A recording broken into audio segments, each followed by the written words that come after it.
पुंडलिकावरदे हरिविठ्ठल श्री ज्ञानदेव तुकाराम पंढरीनाथ भगवान की जय। माऊली ज्ञानेश्वर महाराज की जय। जगद्गुरु तुकाराम महाराज की जय। सब संतन की जय।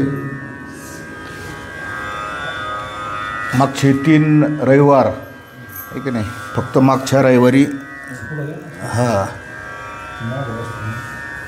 कीर्तन असल्यामुळं आपली एक सेवा थोडी राहिली आणि महिनाभरापासून चाललेला आपला हा उपक्रम सगळ्यांच्या ह्याच्यातून आणि आपण वेगवेगळे विषय घेऊन चिंतन मांडण्याचा प्रयत्न करतो, बोलण्याचा प्रयत्न करतो। जगद्गुरु तुकाराम महाराज सगळ्या तत्त्वज्ञानाचे कळस मानले गेलेले आहेत। म्हणजे आत्तापर्यंत जे धार्मिक क्षेत्रामध्ये ज्या परंपरा आल्या, धार्मिक क्षेत्रामध्ये धर्मशास्त्रामध्ये जे काही विचार मांडले गेले, त्याच्यामध्ये जगद्गुरु तुकोबारायांनी कळस केलेला आहे। वेगवेगळ्या विचार आणि वेगवेगळे विचारधारा, ज्याला शास्त्र म्हणतात, ज्याला दर्शन म्हणतात, तुकोबारायांनी त्याचा अभ्यास केला आणि ते आपल्यासमोर मांडलं। इतक्या सूक्ष्म पद्धतीने मांडलं आणि इतक्या सरळ सोप्या साध्या भाषेत मांडलं की त्याला तोडच नाही। जसा ज्याचा अधिकार असन तसा तुकाराम महाराजांनी उपदेश केला। अधिकार तैसा करू उपदेश किंवा अधिकार तैसा दाविला मार्ग, चालता हे मग कळू येते। आणि मग जेवढं जेवढं त्यांच्या समोर काही धर्मशास्त्र होती, आता आपल्याकडं तुम्ही आता कोणता ग्रंथ लावला आहे? भावार्थ रामायण लावला। तुकोबारायांच्या काळात भावार्थ, पण त्या काळात छापील ग्रंथ नव्हते। मग त्या काळात ग्रंथ कसे असतील? त्या काळातही पोथ्या लावितच असतील ना, नेमके कसे असतील? तर लिहिलेलेच होते, हाताने लिहिलेले पोथ्या ज्याला म्हणतात, खरोखरच हाताने लिहिलेले पोथ्या होत्या। आणि त्या काळामध्ये जसं आता सुतारी, लोहारे, न्हावी, तसं ग्रंथ लिहिणारा एक समाज, एक जातच होती। त्यांचं काम काय? त्यांचं लिहायचं। त्यांचे ते कागद आणायचे, कागदाचं नाव जुन्नरी कागद होता, जुन्नरी कागद म्हणून जुन्नरला तो कागद तयार व्हायचा आणि ते कागदावर। आणि मग हे कोण करू शकायचं? एक तर ज्याला लिहिता येत असन तो, ज्याला वाचता येत असन तो, आणि तिसरं म्हणजे ज्याच्याकडे पैसे आहेत ते। आत्ता आपल्याला ग्रंथ आणि पुस्तकं विकत घ्यायचं आपल्याकडं मारामारी आपण घेत नाही, त्या काळात तर किती असन?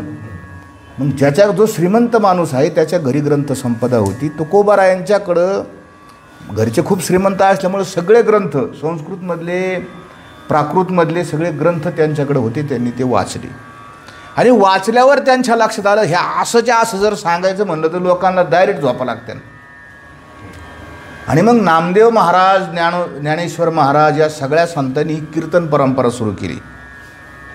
सरळ जर माणूस बोलायला लागला, आता शाळा आहे, शाळेमध्ये 1 तास किती वेळाचा असतो?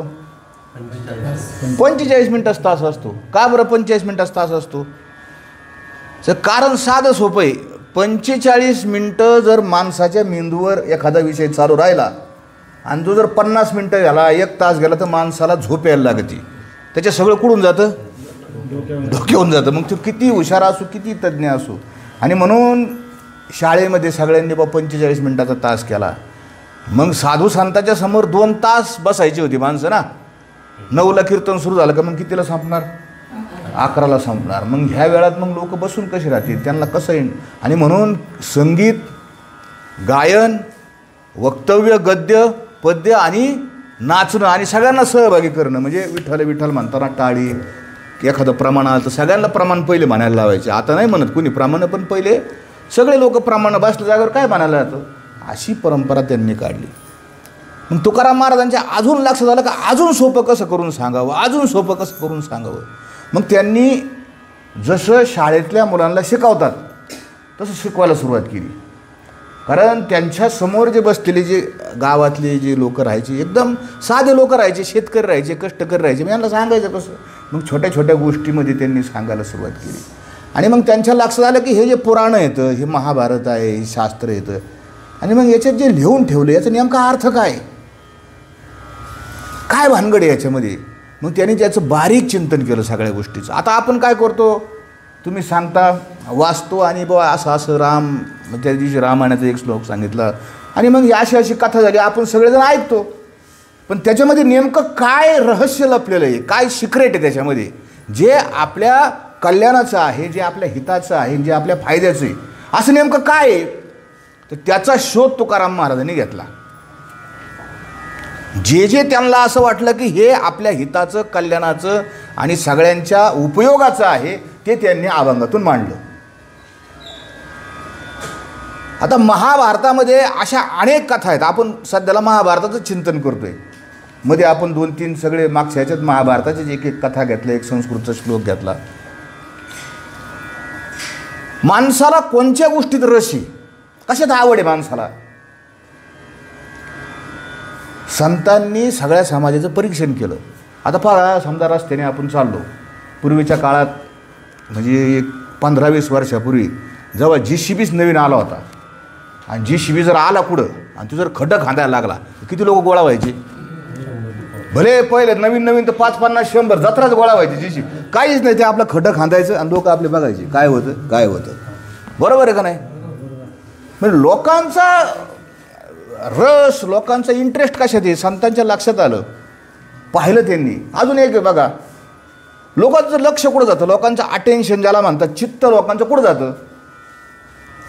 समजा गल्लीत म्हणा, गावात म्हणा, 2 जणांची भांडणं सुरू झाली, बाया माणसाची असो किंवा माणसाची असो, किती फटक्याच गर्दी होती गोळा. लगेच लोक बघायला काय करतात, गर्दी करतात. आणि मग ती किती वेळ त्याची काय होती, दुसऱ्या दिवशी अगदी लय मोठे झाले तर पेपरात बी छापून येतात, आहे का नाही, तर लईच मोठे असतील तर. म्हणजे ते सुद्धा जिल्हाभरात काय राज्यात वाचले जातात, यांचं भांडण झालं, मग ते वाचलं जातं सगळं. मग लोकांचं लक्ष कशात, संतांनी ते पाहिलं. आणि महाभारतामध्ये एक अशीच भांडणाची एक कथा आलेली. महाभारत म्हणजे भांडणाचे म्हणा सगळं, भाऊबंदकीचं आहे का नाही. सुईच्या टोकावर काय मावन इतकी सुद्धा स्क्वेअर फूट बी होत नाही, तेवढी सुद्धा जमीन येणार नाही. म्हणजे भाऊकीचं भांडण सुरू झालं. पण त्याच्यातलं एक भांडण मला जे विशेष वाचायला मिळालं, भांडण म्हणला का इंटरेस्ट असतो, त्याच्यातलं हे जे भांडण आहे ते कोणाचं भांडण आहे माहिती आहे का. तुम्ही ऐकलं का नाही ऐकलं इतके दिवस मला नाही माहिती, पण त्या भांडणाचं नाव आहे धर्मार्जुन कलह. धर्म आणि अर्जुनाचं भांडण झालं. आधी ऐकलं होतं का. धर्मराजाचं आणि अर्जुनाचं भांडण झालं. महाभारताचा युद्ध प्रसंग चालू आहे, सगळे रणांगणामध्ये सगळे सैन्य उभं आहे, एक त्या अश्वत्थाम्याला त्यांचं हे झालं, त्याचं मारलं त्याला. आणि दुसऱ्या दिवशी प्रबळ असं युद्ध सुरू झालं कर्णाचं. कर्ण आणि अर्जुनाचं युद्ध सुरू झालं. आधी कर्णाचं आणि युधिष्ठिराचं युद्ध सुरू झालं. ते जशी कथा आली तशी सांगतो. आता कर्ण हा कर्णच होता, म्हणजे त्याला तोडच नव्हती कर्णाला. कर्ण भिडता समरंगणी तुकोबारायाचा अभंगसुद्धा आहे. म्हणजे कर्ण पराभूतच होत नव्हता. आणि कर्णाने जे हल्ला सुरू केला, इतका त्याने प्रखर हल्ला केला. अर्जुन दुसरीकडे कुठंतरी गुंतलेला होता, युधिष्ठिराचं त्यांचं हे चालू होतं, समोरासमोर युद्ध चालू होतं. तर त्या कारणाने त्या अर्जुनाचा युधिष्ठिराचा रथ मोडला, त्या नकुल सहदेवाचं याचे महाभारतात आलेले ते सांगतो तुम्हाला. आणि त्यांनी 2-3 बाण असे मारले, त्याचे घोडे मारले, डोक्यावरचा टोप मारला. एक बाण धर्मराजाच्या म्हणजे युधिष्ठिराच्या छातीत बसला, तो खाली पाडला. मग पडल्यावर नंतर मग काही 4-2 लोक आपले असे आले धावून, लगेच त्यांना उचललं आणि त्या धर्मराजाला काय केलं, त्यांची जी कुठं असेल शिबिर, ते शिबिरात नेलं. आता शिबिरात नेल्यानंतर कर्णपर्व नावाचं एक पर्वच आहे याच्यामध्ये. कर्णाच्या नावाने महाभारतात एक स्वतंत्र चॅप्टरच आहे अख्खाच्या अख्खा. त्यातला हा जो अध्याय आहे की ही सगळी घटना घडली. आता धर्मराजा म्हणजे मेन त्यांचा राजाच होता युधिष्ठिर, आणि तो पडला. सगळीकडे चर्चा झाली, सगळं सैन्य पळायला लागलं. आणि मग तेवढ्या वेळात संध्याकाळ झाली, युद्ध थांबलं. आणि मग अर्जुन आणि कृष्ण हे दोघंजणं युधिष्ठिराला भेटायला गेले. आता अर्जुन आला, आता असंच बसलेले असते ना, त्याला बाण लागलेला म्हणलं, तो झोपलेला होता बेडवर. सगळे आले आणि कृष्ण आणि अर्जुन आल्यानंतर युधिष्ठिराला असं वाटलं की 100% यांनी मला जो बाण लागला आहे माझ्या याचा बदला घेतला आणि आज त्यांनी कोणाला मारलं. इकडे महाराज असे ठीक आहे बसा बसा जाऊ द्या बरं बसा फक्त तुम्ही असे व्हा म्हणजे मला दिसायला पाहिजे ना. हां बसा बसा दिसतं. हां तर त्याला असं वाटलं, युधिष्ठिराला असं वाटलं की ज्या अर्थी कृष्ण आणि अर्जुन आलेत त्या अर्थी त्यांनी कोणाला मारलं, युधिष्ठिर त्या कर्णाला मारलं असं युधिष्ठिराला वाटलं. आणि त्याला खूप आनंद झाला. दुःख होतं, वेदना होत्या, त्याची ती डॉक्टर लोक त्याचा इलाज करीत होते. आणि मग तो आला. आता ते आला, अर्जुन पाया पडला, तिने नमस्कार केला कृष्णाला, असं सगळं ते झालं. याच्यामध्ये हे सगळे श्लोक येतं. आणि तो धर्मराजाला सांगायला लागला काय झालं अर्जुन. आणि मग त्याच्या सांगण्यातून त्याला असं कळलं का कर्णाला मारलेलं नाही. हे ज्यावेळेस त्याला कळलं त्याला इतका राग आला. कोणाला? युधिष्ठिराला. धर्मराजाला इतका राग आला, इतका राग आला. का राग आला त्याला? ह्या महाभारतामध्ये या सूत्रकथा ज्या सांगितल्या त्या कशासाठी सांगितल्यात की याच्यामध्ये त्यांना आपल्याला सिद्धांत द्यायचे. माणसाला दुःख काय होतं, माणसाला राग का येतो की माणूस आधीच काहीतरी गोष्टी आपल्या मनात तयार करतो. आता ज्या अर्थी कृष्ण आणि अर्जुन आलेत त्या अर्थी यांनी काय केलं, आता त्या कर्णाला मारलंय. आणि ही बातमीच त्यांना मला सांगायची बा अशी त्यांनी त्याच्या मनात एक गृहीतक धरलं, खात्री धरली. कल्पना म्हणण्यापेक्षा विचार धारणाच केली. कल्पना वेगळी, धारणा वेगळी, विचार केला. म्हणजे आता हे पक्क ज्या अर्थी हे आलेत त्या अर्थी आता यांनी मारलंय. आणि काय झाला, त्याचा अपेक्षा भंग झाला. अपेक्षा भंगावर या महाभारतात एक स्वतंत्र श्लोक आहे. दुःख का निर्माण होतं, माणसाला राग का येतो.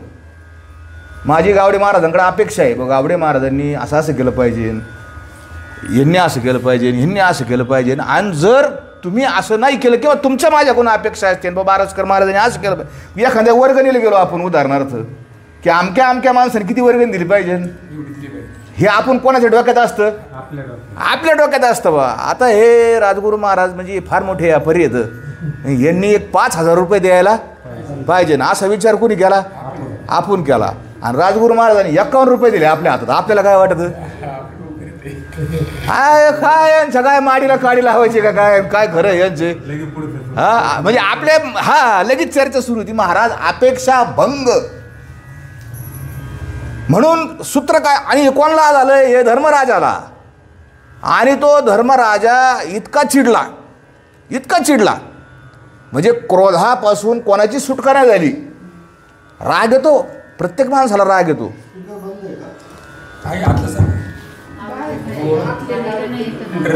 आताची बाहेर नाही, बाहेर काय गरज आहे, बाहेर आवाज येत नव्हता का, काय गरज आहे, काय इथं एवढ्यांना आला म्हणजे बाजारा. आता मस्त काय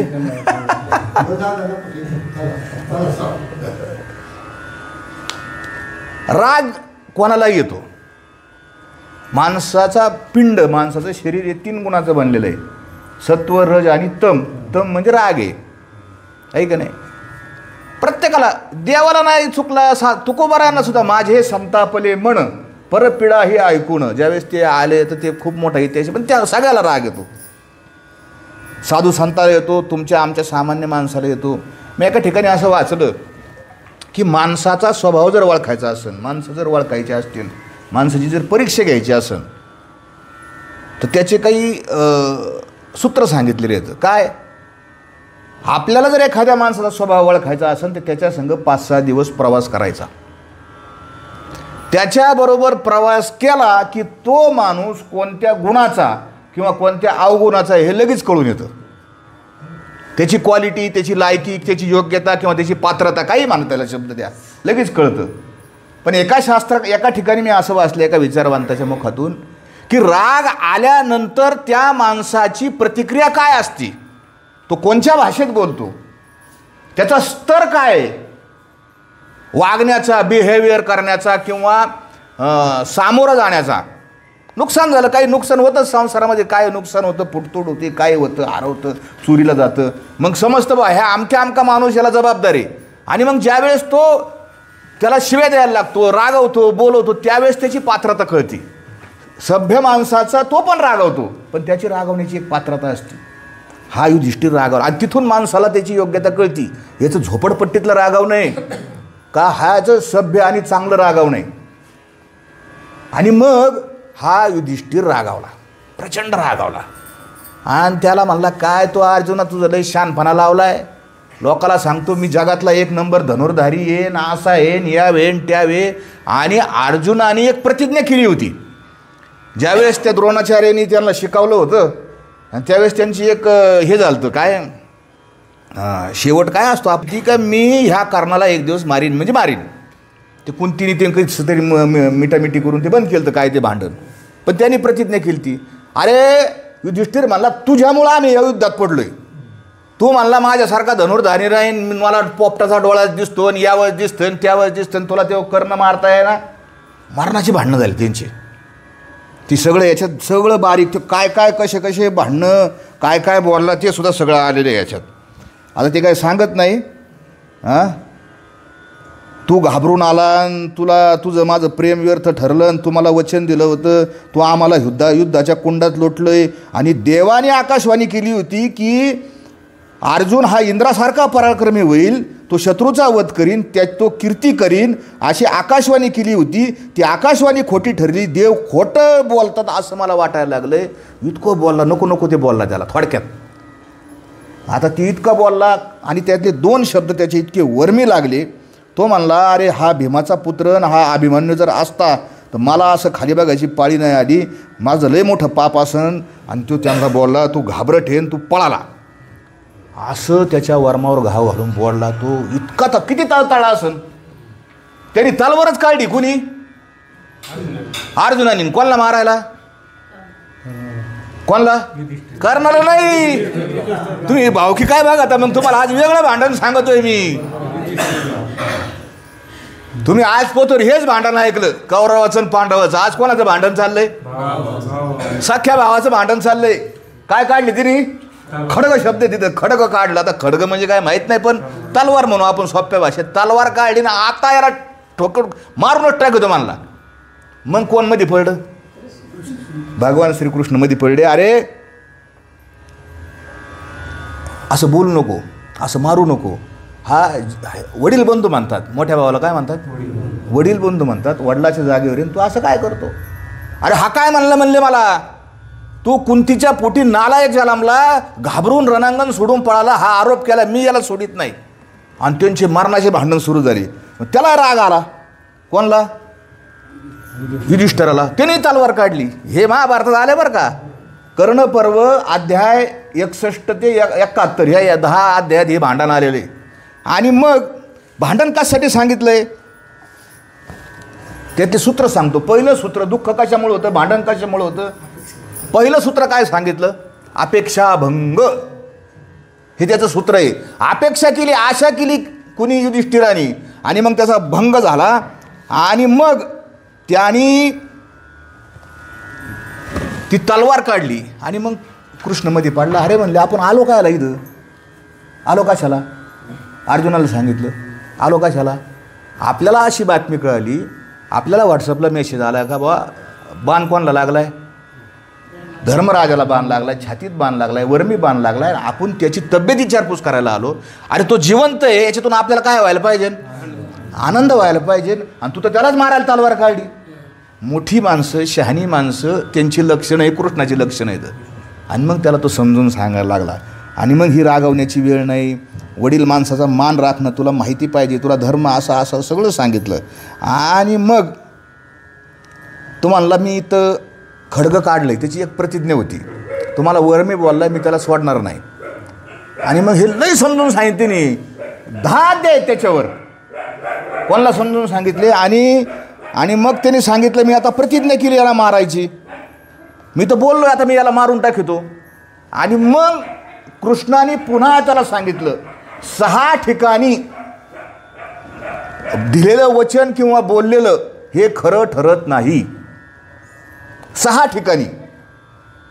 कधी तर पहिलं जे आहे ते रागाच्या भरात केलेलं वक्तव्य हे कधीच खरं मानायचं नाही. त्यांनी प्रतिज्ञाच केली, तलवार काढली, आता मारूनच टाकतो म्हणला. कोणला? युधिष्ठिराला, धर्मराजाला मारितो हे आणि मग तिने 6 जे त्या श्लोकामध्ये जे वर्णन आहे तो श्लोक असा आहे, 6 ठिकाणी जे म्हणतात, न नर्मयुक्त वचनम हिनस्ती न श्रीषु राजनम विवाह काले प्राणत्यये सर्वधना परिहारे पश्य अनृतानी आहार आपत्कार्याणी. म्हणजे विनोदानी बोललेलं खरं मानायचं नाही. सोप्या भाषेत सांगतो, स्त्रियांच्यामध्ये किंवा स्त्रियांशी बोललेलं खरं मानायचं नाही. बोलता बोलता माणूस काही बोलून जातो, वचन देतो. लग्नाच्या वेळेस ते खरं मानायचं याच्यात लिहिलं आहे बरं का. आपल्यावर जर कोणी चालून आला, बंदूक काढली, रात्री एखादा चोर आला, घरात चोर घुसला, तर आपण त्याला कशाला तयार होतो? भावाच लागत ना माणूस. भाऊ तुला भाऊ उद्या मी एकरभर जमीन तुझ्या नावावर करून देतो, पण आता काय आम्हाला काय करू नको, तुला वचन देतो आम्ही. हे बेल भांडार सुपारी काय हातात घेऊन तुला काय देतो? वचन देतो. म्हणजे यांनी सांगितलं की 6 ठिकाणी बोललेलं हे फार म्हणजे ते काय प्रतिज्ञा खरी मानायची नाही. हे त्याच्यातलं दुसरं सूत्र आहे. आणि मग त्यांचं जे भांडण आहे ते त्यांनी मिटवलं. अजून त्यातलं तिसरं असं सत्य आहे की आता तो मला मी प्रतिज्ञा केली, कोणाला मारायची? धर्मराजाला मारायची. आता काय करू? मग कृष्णाने त्याला काय उपाय सांगितला माहिती आहे का? की श्रेष्ठ माणसांना अपमान हेच मरण आहे. तू पण त्याला बोल. अर्जुना, तू धर्मराजाला बोल, त्याचा अपमान कर. आणि मग अर्जुन धर्मराजाला बोललाय. काय म्हणला? अरे तुझ्यामुळं तर वाटोळं झालं ना. 12 वर्ष वनवास, 1 वर्ष अज्ञातवास कोणामुळं भोगावं लागला? कोणामुळं? या अर्जुनाचे आणि कोणाचे भांडणं चाललेत?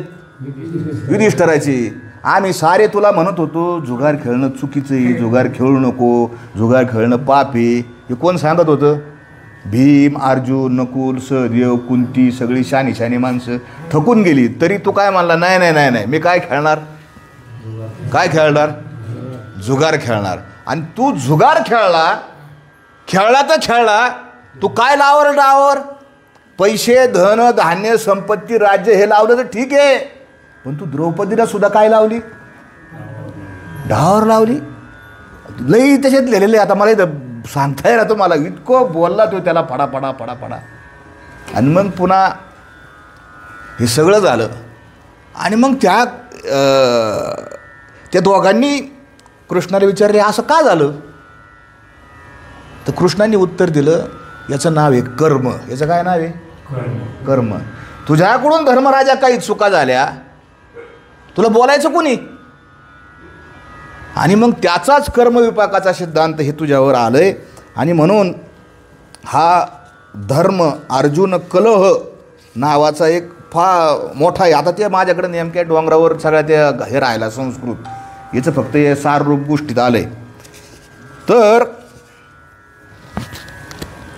संतांच्या हे लक्षात आलं की कसं सांगावं. आणि संतांनी मग वेगवेगळ्या पद्धतीने सूत्र काढून आपल्याला सांगायला सुरुवात केली. पहिलं सूत्र त्यांचं का गोष्टीरूपच सांगा, कथारूपच सांगा.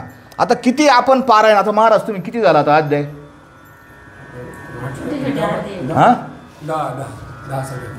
10 अध्याय झाली. किती लक्षात राहिलं आपल्या? नाही लक्षात राहिलं. पण गोष्ट मात्र त्याच्यात जर आली असेल एखादी, तर ती गोष्ट काय होती? ती गोष्ट लक्षात राहती. माणसाच्या, आपण सगळेजण बसलोय, सगळ्यांच्या मागे एकच विचार आहे. का आपण पहिल्या दिवशी आपण म्हणतो का चिंतन करतो, का परमार्थ करतो? तर आपल्याला सुखी व्हायचं. आपल्याला काय व्हायचंय? आनंदी व्हायचंय, सुखी व्हायचंय, आनंदी व्हायचंय. आणि मग वेगवेगळ्या याच्यातून ते समजून सांगितलं का माणूस दुःखी होतो, काय कारण असेल बरं का दुःखी होतो.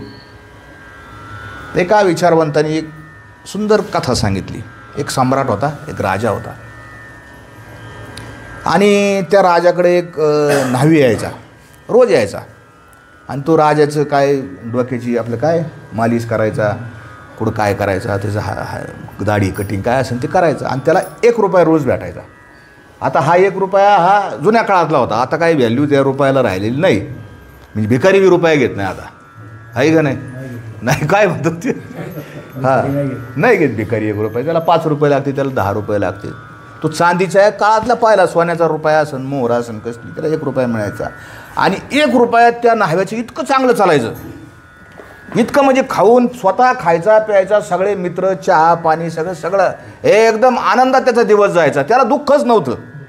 तो रोज यायचा आणि रोज इतक्या प्रसन्नतेने यायचा. तो राजा सम्राट त्याच्याकडे बघायचा, अरे याला रुपया रोज आहे, तरी याच्या चेहऱ्यावर एवढी प्रसन्नता आहे, हा इतका आनंदी आहे, आणि मी या साम्राज्याचा मालक आहे, एवढी संपदा माझ्याकडं, तरी मला झोप येत नाही. आणि रोज त्याला म्हणायचं, का रे बाबा तू एवढा खुश कस काय, एवढा आनंदी कस काय तू? कोण विचारायचं कोणाला? राजा त्या नाही माणसाला विचारायचं, बाबा तू कस काय सुखी आहे एवढा? आता तो मला, मी काय दर्शनकार शास्त्रकार विचारवंत नाही, मी कसं सुखी आहे मला काय सांगता येत नाही बा, पण हाय बा मी सुखी. आपला काय रोजच्या रोज तुम्ही मला रुपया देता, मी आपला येतो रोज रोज, आणि मग रोज मला ताजा पैसा येतो, मी आपला त्याच्यात सुखी आहे. राजाला मारण्याची चिंता आली, मला काहीतरी सिक्रेट शोधलं पाहिजे. मग राजाने कोणाला सांगितलं असेल? प्रधानाला. सोपं आहे, प्रधान हा हुशारच असतो. सांगितलं याचं सिक्रेट बघा. प्रधान म्हणला काही काळजी करू नका, बरोबर करतो म्हणला, काय आळ्याशिवाय तुम्हाला. सुखी आहे का तो, आनंदी आहे का तो, प्रसन्न आहे का तो, शोधतो म्हणला, तुम्हाला सांगतो याचं सिक्रेट काय आहे. आणि मग तो प्रधान काय करतो, एक पिशवी घेतो आणि त्याच्यात 99 रुपये टाकतो, आणि रातची गपचूप त्याच्या घरात टाकून देतो ती पिशवी. कोणाच्या घरात? त्या न्हाव्याच्या घरात. आता ती घरात पिशवी पडते, आवाज येतो, सकाळी उठतो, काहीतरी पडलंय बाबू. 99 मोजित होतो, 1 2 3 4 5 6 99. आनंद होतो. आता कोणाला बी आनंदच होईल ना. तवाचे 99 लाखच समजा बा, असं घडीभर असं 99,000 समजा, हां 1000 रुपये रोज आता आपल्याला समजा MIDC धायचे समजा, तर 99,000 रुपयाच्या घरात टाकले. आणि मग त्याने काय विचार केला, आता आपण काय केलं पाहिजे ना, आता काय केले पाहिजे, एकदम करेक्ट. आपण ह्या 99चे काय केले पाहिजे, 100 केले पाहिजे. पण करायचे कसे? मग राजा आपल्याला किती देतो, 1 रुपया देतो. मग तो म्हणला काय करू, आजचे दिवस काही उपास धरू आज.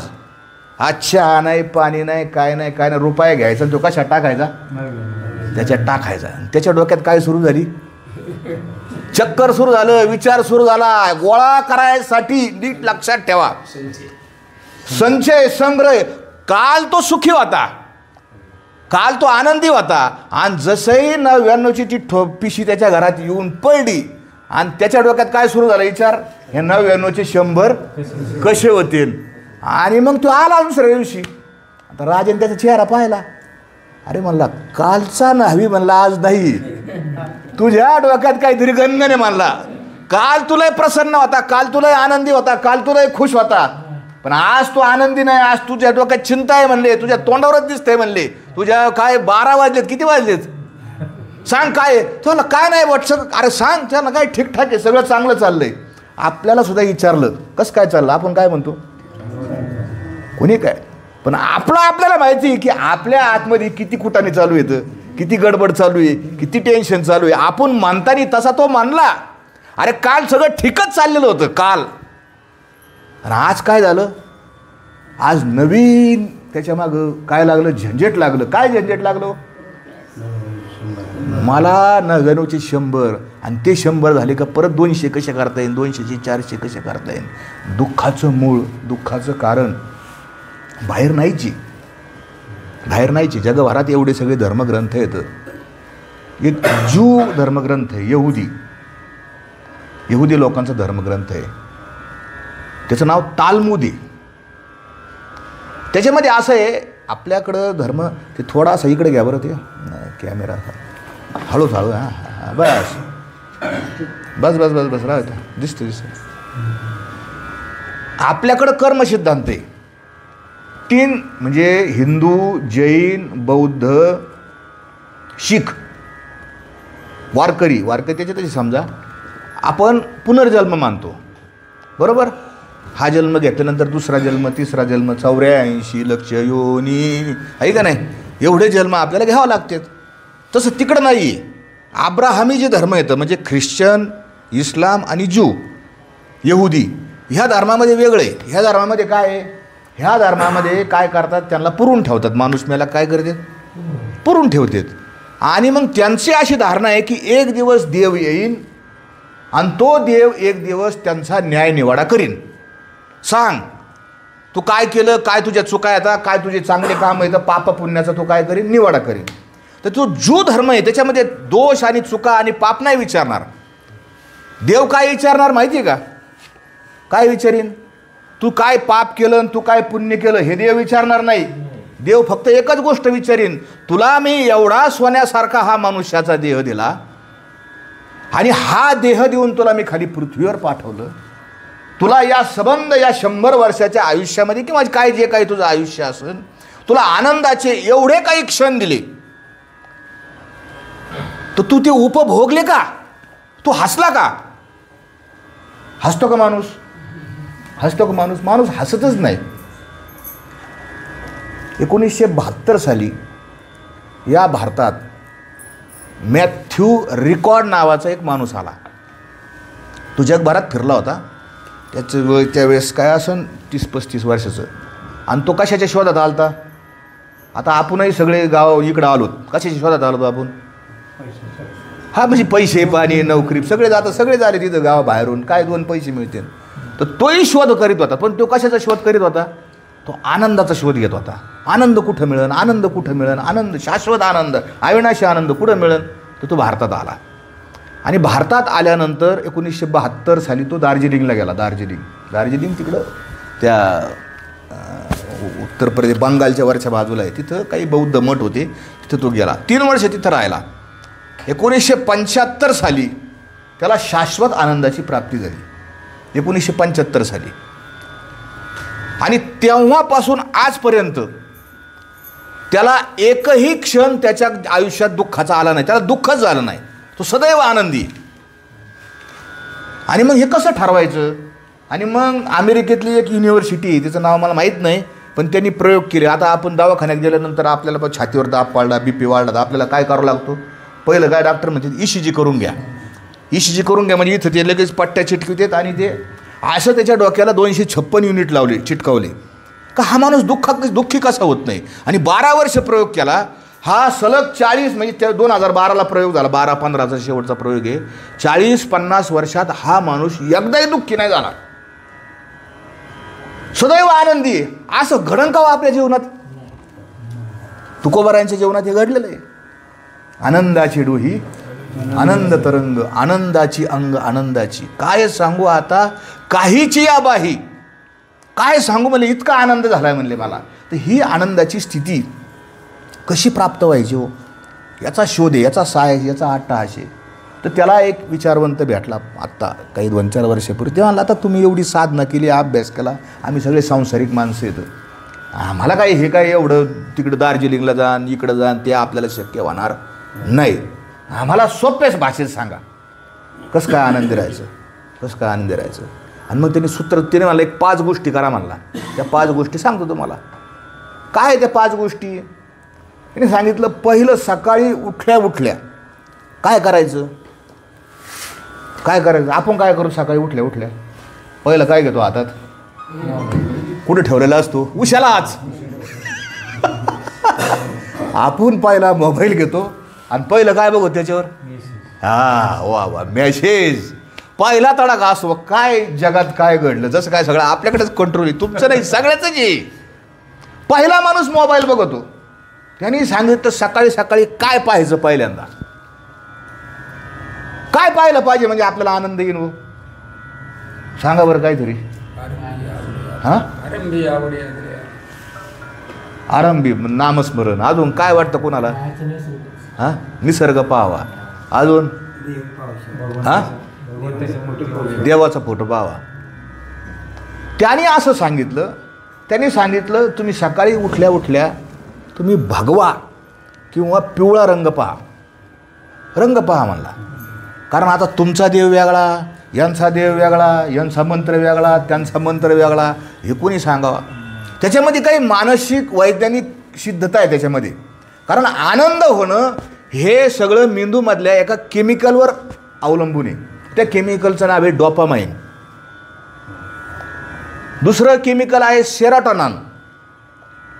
हे केमिकल आपल्या मेंदूमध्ये स्त्रवले की माणसाला आनंद होतो. जसं लई काम केलं तर बरेचसे माणसं म्हणतात आता बा सकाळी सकाळी बाया माणसं जर उठल्या तर पहिलं काय लागत त्यांना, काय लागत, चहा. चहा आला म्हणजे काय होतं, एनर्जी येते. का बरं चहा आला का एनर्जी येते, काय त्याचं कारण आहे, याचं शोध झालेले त्याची वैज्ञानिक. का माणसं चहा प्याल्यावर त्यांना जरा तरतरी येते, काय याचं कारण असं आहे, चहामध्ये जी साखर असते, साखर ही डोपामाइन आणि सेरोटोनिन वाढवती, तात्काळ वाढवती, लगेच नशा केल्यासारखीच फाटक्यास वाढती आणि माणसाला लगेच काय येते, एक प्रकारची ऊर्जा येते, माणूस काम. पण तिचा बॅड इफेक्ट हा लिव्हरवर होतो, तुमच्या चयापचयाची प्रक्रिया आहे. मग नंतर माणसाला गौरव चहा पितो, पण नंतर का मग साखर व्हायला सुरुवात होती, बाकीच्या भानगडी व्हायला सुरुवात होतात. पहिल्यांदा सकाळी तो रंग पहा. दुसरं त्यांनी सांगितलं की काय करा अजून तुम्हाला आनंद मिळेल, तर जे तुम्हाला अतिशय आवडते, जो माणूस चांगला आहे, जो तुमच्या जीवनामध्ये ज्यांनी फार मोठा काही मोलाचा भाग आहे, मग कोणी असेल, तुमचे आई वडील असतील, कुणी तुमचा एक गुरु असेल, गुरु म्हणण्यापेक्षा एखादा कुणी असा मनुष्य असेल ज्याने तुम्हाला पदोपदी मदत केलेली आहे, त्या माणसाचा फोटो पहा तुम्ही. त्यांनी जे सूत्र सांगितले ते सांगतो तुम्हाला. म्हणून बऱ्याचशा लोकांच्या पाकिटात फोटो असतात बघा, असतात का नाही, तो फोटो पहा. अजून काय सांगितले, 5 गोष्टी सांगितले. एक जरा महाग आहे एक गोष्ट, पण तुम्हाला मी सांगतो ती इतकी बी काय महाग नाही. त्याने काय सांगितलं, दररोज माणसाने 12-1 वाजता 2 अक्रोड खाल्ले पाहिजे. काय खाल्ले पाहिजे, अक्रोड. अक्रोड निसर्गाने जे काही सगळे पदार्थ बनवलेत, आता आपण सगळे वारकरी येतं, शरीराला कशाची गरज लागते, आपण काय काय कशाची गरज आहे खायला, काय खायचं असतं, हां, हे करेक्ट शब्द आहेत. आपण काय म्हणतो, नाही नाही आता जेवावं लागेल भाकर आणि कालवण, पोळी, वरण भात, हे नाही आहे. काय खायला पाहिजे, तुम्ही प्रोटीन खायला पाहिजे, तुम्ही व्हिटॅमिन खायला पाहिजे, तुम्ही कॅल्शियम खायला पाहिजे, तुम्ही फायबर खाल्लं पाहिजे, तुम्ही कार्बोहायड्रेट्स खाल्लं पाहिजे. हे तुमचं हे गेलं पाहिजे शरीरात. आणि आपण सगळे वारकरी म्हणजे शाकाहारी माणसांना प्रोटीन मिळतच नाही, मग आपण खात नाही. मग प्रोटीन कशात मिळते, तर सगळ्यात जास्त प्रोटीन असते मुगाच्या डाळीत. हे का मला सांगावं लागतं माहिती आहे का, मी हे का सांगायची गरज आहे, कारण तुकोबाराच्या अभंगात पण आले, युक्त आहार विहार नेम इंद्रियाशी सार. कधी मधी पाव, वडापाव, मिसळपाव खाल्लं तर ठीक आहे, पण ते घातक आहे शरीराला, मग हे खाल्लं पाहिजे. अक्रोड खा म्हणला. अजून त्यांनी 2 गोष्टी सांगितल्या. त्यातली एक गोष्ट आहे की तुमच्या जीवनात जे काही तुम्ही चांगल्या गोष्टी केल्यात, जिथं तुम्हाला आनंद वाटला, त्या आठवा. काय करा, आठवा, आणि त्या लिहून काढा, त्या आठवा, त्याचं चिंतन करा, त्याचं स्मरण करा, माणसाला आनंद होईल. आपल्याला काय आठवतं बरं, आपण जर एकटेच बसलेलो आहे, आपल्याला काय आठवतं, कोणी त्रास दिला, कोणी तकलीफ दिली, कोण आपल्याला काय बोललं, ह्यो असं मानला. बरं आपलं नसेल तर दुसऱ्याचं आपण काढतो, दुसऱ्याचं नसेल तर देशाचं काढतो. भारताची आणि पाकिस्तानाची भांडणं आली, चीनची आणि अमेरिकाची भांडणं आली, कुणाला काढतो, म्हणजे किरकिरीच काढतो आपण. आपोआप काय येतात माणसाच्या. कालही मी सांगितलं कीर्तनामध्ये की चांगलं ऊस लावायला, ज्वारी, गहू लावायला कष्ट करावं लागत ते, आहे का नाही. आणि काँग्रेस लावायला लई कष्ट करावं लागत काँग्रेसला, आहे का नाही. काय किती बरं कष्ट करावं लागायचं. काँग्रेसला कष्टच नाही. जगामध्ये नकारात्मक निगेटिव्ह गोष्टी ह्या आपोआप येतात वर, त्यांना काढावं लागतं बाजूला, आणि चांगलं हे रुजवावं लागतं, वाढवावं लागतं. हे तुम्हाला आठवावं लागेल, काय चांगलं केलं आपल्या जीवनात, कधी आनंद झाला, बालपणीचा असन, लहानपणीचा असन, ते आठवा, आनंदाचे क्षण आठवा. आणि 5वं सांगितलं, बिनकामाचा हसा. हसा म्हणून आता शहरामध्ये हसायचे क्लास येतं. काय येतं, काय हास्य क्लब. सकाळीच म्हातारे कोतारे गोळावली जायची ग्राउंडमध्ये आणि हसत येत. आणि तुम्ही ते पाहिलं का, कोणी क्लास पाहिलं का ते, हा, अर्धा तास हसत येत ती. बरं त्यांचं हसायचे पण प्रकार असतात. मग पहिलं हसायचं असतं, मग कसं असतं, मोठ्याने मग दुसरं असतं ही बारीक हास. अहो इतके बारीक, मी इतका हसत होतो ते म्हाताऱ्यांना बघून, हा, ते पाहून आपल्याला हसायला येतं. अहो लई हसायचे जवळपास 100 प्रकार येतं. काय नुसते असे खुय खुय खुय खुय खुय ख्या ख्या ख्या ख्या ख्या ख्या. अरे काय हसत येत लोक. तुम्ही हसायचं निरीक्षण करा. हा काही लईच बारीक हसू नको. आपल्या ती प्रत्येक माणसाचा हसायचा प्रकार कसा आहे, हे वेगळं असते ती वेगळे. तुम्ही एकेकाचं हसलं जरी बघितलं ना आणि घरी जाऊन आठवायचं ह्यो कसा हसवतो गड्या, हे अरे कला का हसायची बी अक्कल आहे का रे, अरे हसायला कुठं अक्कल लागते का काय, हसायचं हसलं का इतकं रक्त असं हे होतं महाराज, आहे का नाही. अहो कधी कधी गप बसलं रे हसायला येतो महाराज, काही म्हणजे आठवल्या कधी कधी ह्या बिनकामाचा हसा.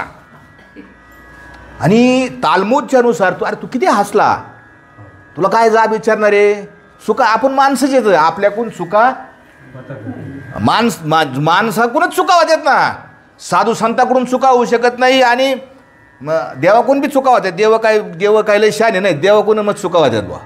किती काय उदाहरण आहे. इंद्राच्या सभेत एक देव बसला होता, अप्सरा नाचत होती, तिने मधीच तिचा हात धरला, लगेच त्याला गाढव बनवून खाली पाठवलं.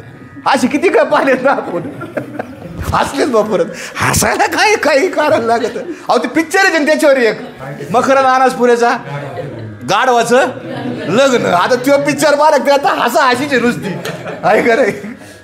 हा महाराज आनंदी जीवन जगलं पाहिजे, ह्या अनिर्भेळ आनंदाची प्राप्ती हेच साधू संतांनी आपल्याला या परमार्थाचं काय सांगितलं, ध्येय सांगितलं. अनेक काही गोष्टी येतात कितीतरी, आणि हे होणाराच्या जगामध्ये.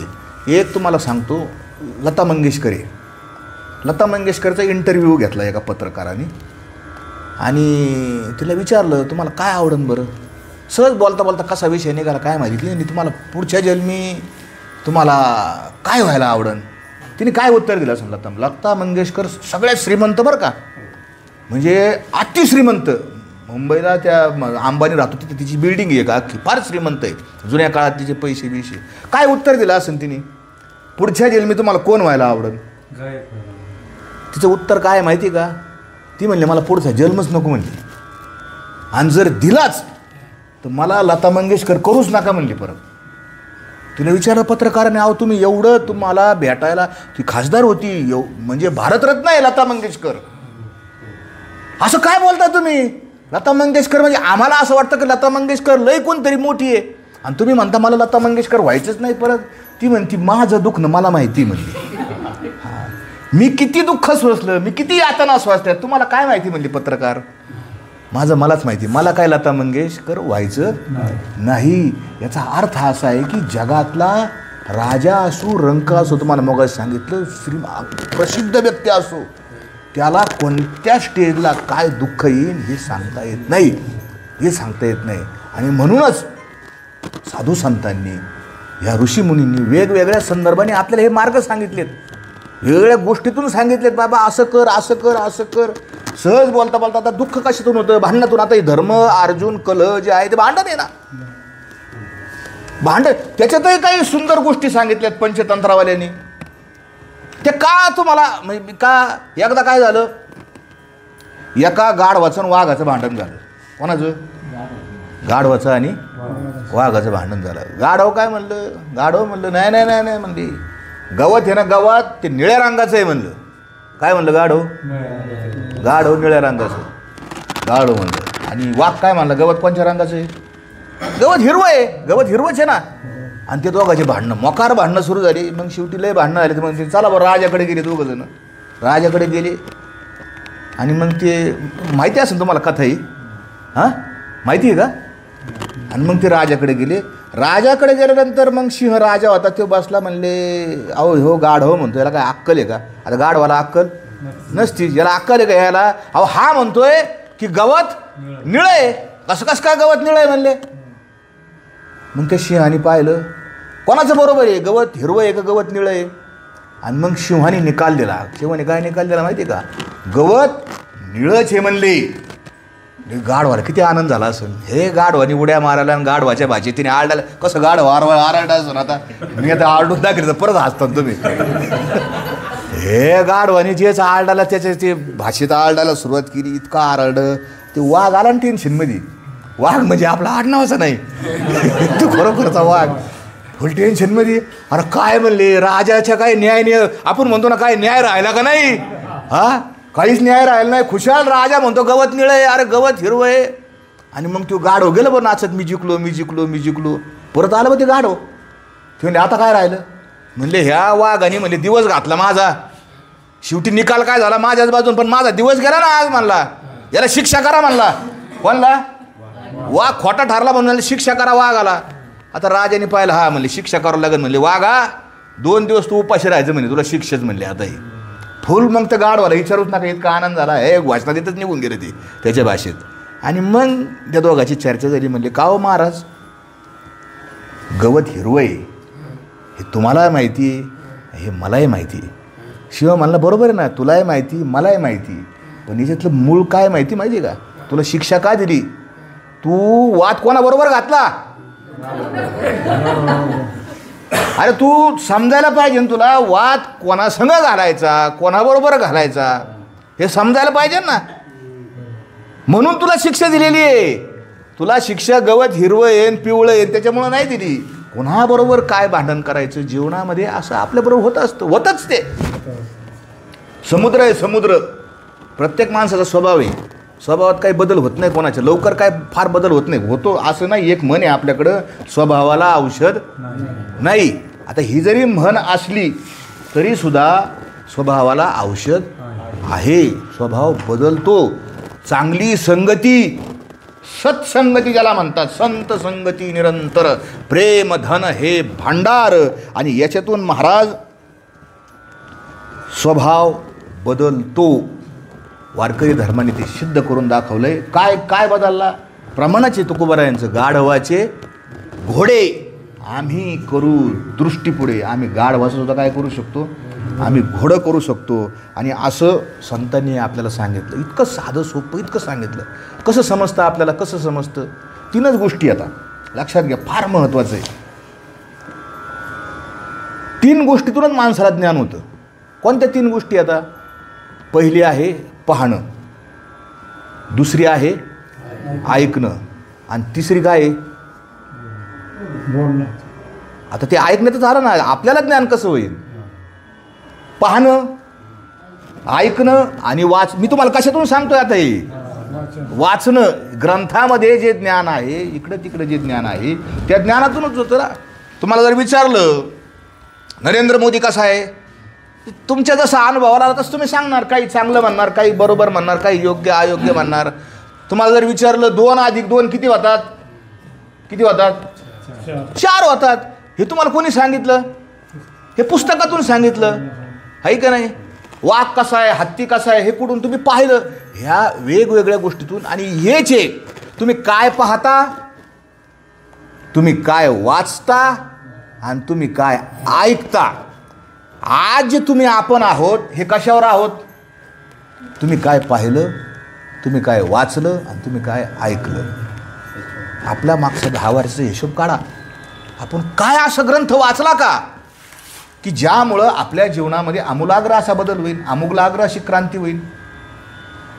ती वाचलं पाहिजे, तेच पाहिलं पाहिजे. आता हे जी 3दा 4 वेळा टुंगटुंग याचं वाजलंय, मीच गारबायडून झालं, मलाच मॅसेज आला का काय, मला झाला काय मॅसेज.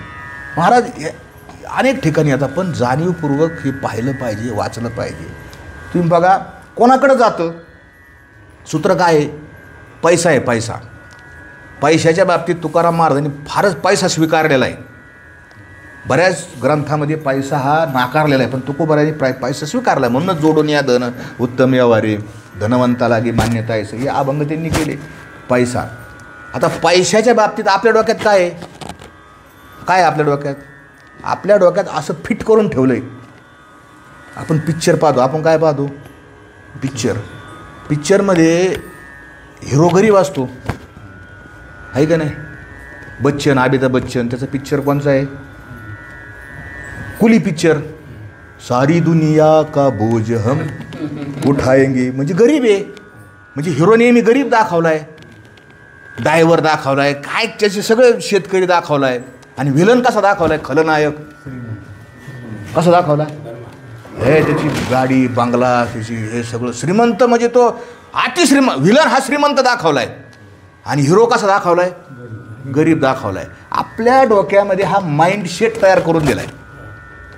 तुमच्या डोक्यात ह्या जाणीवपूर्वक हे बीज पेरलेत महाराज. आणि एक वाक्य तर कोणत्याही पिक्चरमध्ये असतंच हमखास, हमने पैसा नाही कमाया लेकिन हमने इज्जत कमाई आहे. अरे काय याची इज्जत तुझी?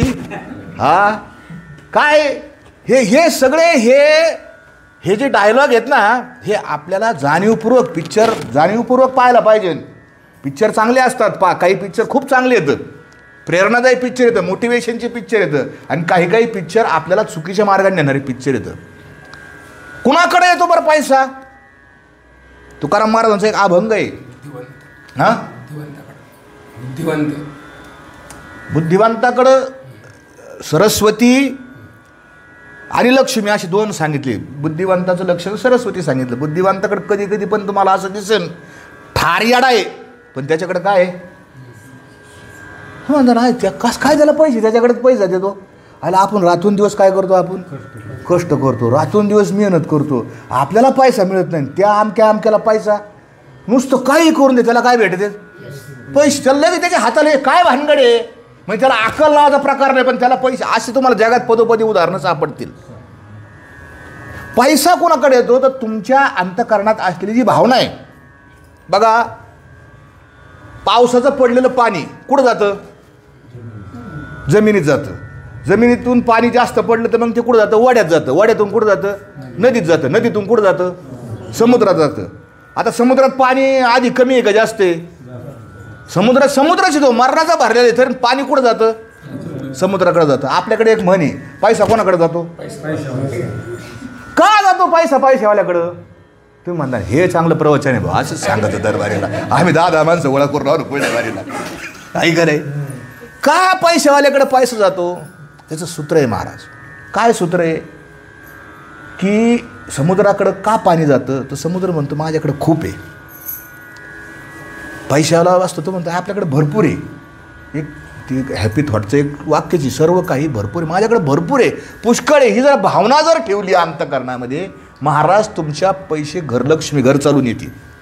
हे सिद्धांतन सूत्र आहे. आणि तुम्ही जर तक्रारी मांडायला सुरुवात केल्या, काय आपलं काय खरं आहे राव, आपण काही करायला जा, यशच नाही, पैसेच भेटत नाही, यावचीन तो नालायक असून त्याच्याकडे पैसे गेले, तुम्ही तक्रारी त्यावेळेस सोडता, पैसे तुमच्याकडे येत नाही. लक्ष्मी काय म्हणती?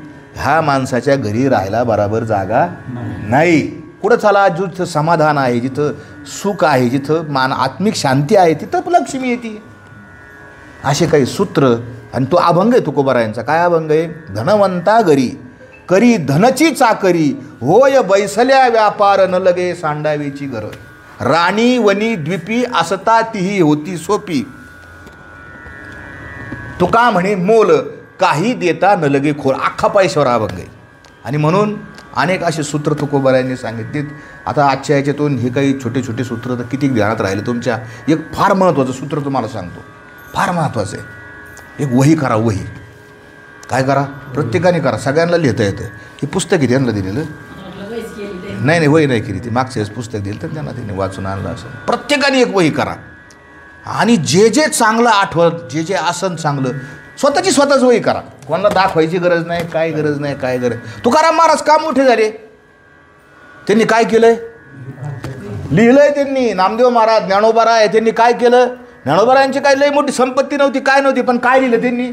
ज्ञानेश्वरी लिहिली, हरिपाठ लिहिला. 700 वर्ष झाले. तुम्ही आपण रोज काय म्हणतो? हरिपाठ म्हणतो, ज्ञानेश्वरी वाचतो, ज्ञानबाबांचं काय भागवते लिहिले. म्हणून आपणही लिहावं. जे जे काही चांगलं तुम्हाला आठवण, जे जे काही सापडन ती लिहा. एक आज अनेक आता मी पण हे कुठेतरी गोळा करतो, संग्रह करतो, वाचतो, ऐकतो, लिहितो आणि तुमच्यासमोर मांडतो. हे आपल्या लिहिल्यानंतरच आपलं जो लिखेगा विधी का विधान. काय शब्द आहे? विधी का विधान आहे. आणि महाराष्ट्राचं जे आमदार लोक निवडून जाते त्यांना सुद्धा काय म्हणतात माहिती आहे का? विधिमंडळ म्हणतात. त्याला सुद्धा काय म्हणतात? विधिमंडळ. लिहिणं इतकं महत्त्वाचं आहे. आणि म्हणून प्रत्येकानं लिहा. आता काही लिहिताच येत नसेल तर त्याला तर काय हे नाही, परंतु लिहिलं झालं पाहिजे, ते वाचलं गेलं पाहिजे. असे अनेक सूत्र आहेत. साधू संत ते आपल्याला शिकवतात. आता सकाळी महाराजांनी एक शेवटचं घेतो आणि आपलं वेळ संपलेला आहे, तासभर झाला आहे. आणि एक शेवटचं सांगतो गुरुच्या संबंधानं. कपूरच्या ह्याच्यात बोलायचं एक छोटंसं उदाहरण सांगतो आणि थांबतो. मला असं वाटतं तो विषय फार मोठा व्यापक आहे, आपण पुढच्या वेळेसच त्याचं चिंतन करूया. पण अनेक ज्या काही गोष्टी आहेत, अनेक माणसं तयार व्हायला बनायला वेळ लागतो. तो वेळ हा प्रत्येकाला लागणार आहे आणि कोणत्याही वयाच्या कोणत्याही स्थानावरून म्हणजे वयाच्या टप्प्यावरून तुम्हाला प्रगती साधता येते, तुम्हाला अपग्रेड होता येतं आणि हे सगळ्यांनी व्हावं. साधू संत आपल्याला हे शिकवतात.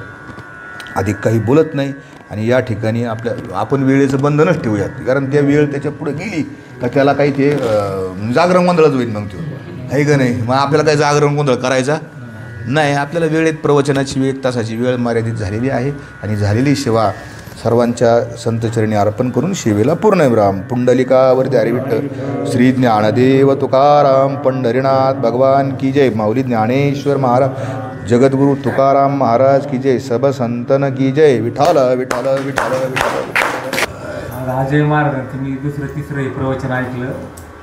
या प्रवचनातून मला आध्यात्मिकाबरोबर दुसरं पण खूप नॉलेज मिळालं आणि असं प्रवचन म्हणा किंवा कीर्तन माझ्या जीवनात मी तरी कुठं ऐकलेलं नाही.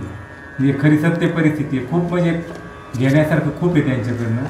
ते सर्वांनी आत्मसात करावं एवढीच माहिती. 7:30 बरोबर आरंभ होत आहे. राज्य प्रामुख्याने विषय म्हणजे आज 3 मुद्दे या ठिकाणी रिव्हिजन केलेली चांगली. या अपेक्षा बंद झाल्या, क्रोध जे होतो अपेक्षा बंद झाल्या, क्रोध होतो काय कारण आपण सांगितलं काय. एक मुद्दा झाला आणि दुसरा जो मुद्दा आहे ज्ञान कुठून फायदा होतो. ज्ञानाचे म्हणजे कोणते मार्ग आहे. एक डोळा, कान आणि वाचन या ठिकाणी आपल्याला ज्ञानाची प्राप्ती. म्हणजे या ज्या गोष्टी ज्या आहेत आपण नुसतं येऊन काय उपयोग नाही, ते आत्मसात केलं पाहिजे. जे एवढा प्रकारात क्लासात गेला आहे जे सांगता येईल काही मुद्दे आहेत आपल्या जीवनाच्या निगडीत असतात ते आपल्या आपण परमार्थ आहेत आपण दररोज जीवनामध्ये पण त्या गोष्टी काय आपल्याला आपल्या ज्यामध्ये कामाला येतील अशा प्रकारचे बरेच मुद्दे या ठिकाणी महाराज सांगतात. आपल्या जीवनामध्ये ते अगदी कामाचे आहेत असं मला वाटतं. तर असं प्रकारचं दर आठवड्याला नेहमीप्रमाणे 7:30 कीर्तन याचं नसेल तर महाराज अगोदर सांगतात तेवढंच आपण नोटीस करतो मी याचं नसेल तर. आणि आपण येतो अजून कोणी येणार असेल म्हणजे त्यांना एक आनंद भेटून जाईल नाही. अजून महत्त्वाचं एक राहिलं, हसत जा. आनंद हसत ह्या नाही तर मग क्लास लावा लागेल सकाळी इथं. आनंद जे व्याख्या सांगितली दुसरी गोष्ट आहे ती विसरली. आनंद म्हणजे आनंद कुठून मिळतो आहे का जे आपण आनंदासाठी येतो ते आपण आनंदाची आनंद होईल आनंद तरंग. आणि भागवताचा पाणी श्लोक आहे सच्चिदानंद रूप आहे. भगवंताचं रूप पण काय आनंदच आहे. अशा प्रकारे पण या ठिकाणी दररोज केली जाते. वेगवेगळे विषय या ठिकाणी महाराज मांडते. चांगली गोष्ट आहे. आता या ठिकाणी आपण थांबू आहे की नाही. तुम्ही काय करा 7:30 बरोबर आहे जा. आमचं जरी आमचा अभंग चालू असल्या की बरोबर आम्ही उरतो आम्ही थांबतो. आमचं काय आमच्या आम्ही काही तुम्ही दिसलं आम्ही वाढत असतो कळलं का. आम्ही बरोबर 7:30 थांबत जातो. तुम्ही दिसत तोपर्यंत चालू असतो कळलं का. असं तुम्ही आता असं नसतं तुम्ही दिसते का आमचं बंद होत जाईल. बरोबर 7:30 ते 8:30 तुम्ही जे म्हणले बरोबर आहे. 45 मिनिटामध्ये तास असतो. नंतर ते ॲक्सेप्ट करता अगदी बरोबर तुमची गोष्ट अगदी बरोबर आहे. बॉडी ॲक्सेप्ट नाही करत म्हणजे मेंदू घेतच नाही बरोबर. मग ते कसं काय म्हणायचं ते 2 तास काय झालं सगळं आऊट झालं. ठीक आहे चला ओके. सामान जरा बंद करत आहे करू बंद मी.